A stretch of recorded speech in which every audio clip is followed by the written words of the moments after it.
Yes, hi. Good morning sa inyo mga kakulay. At ayun nga po, dahil nga po mahaba po ang ating long weekend, kayo po ay inaaniyahan ko na magpa-early book na po kayo ngayon kay Pangulong Ruel Rodriguez.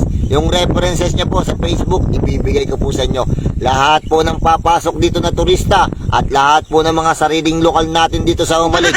Nako, kayo po ay magpa-early book po. Wag na wag pong hindi dahil baka kayo po ay hindi mapasama sa bangka. Dahil puno na po ang unang first trip at ang pangalawang second trip at ang pangatlong third trip.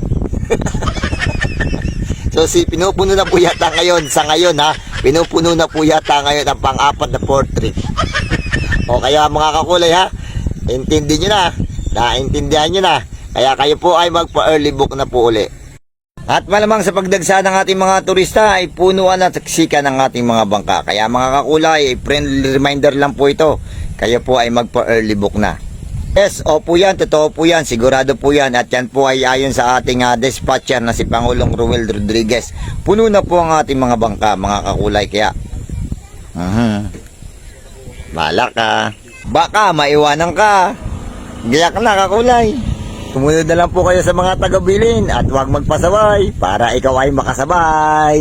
At ito na nga update natin mga kakulay. Noong Sabado, puno na po ang dalawang bangka at baka sa ngayon ay puno na rin ang pang-apat. Yan po ay para sa biyahe ng October 28. Sabado rin po yan. Mga kakulay, ito po ang reference ng ating kukontakin sa Facebook, Ruel Rodriguez, mga kakulay. At para po sa biyahe bukas, ito po ang ating update. Kaya kayo mga kaibigan kong organizer, pinapayuhan ko kayo. Paalala!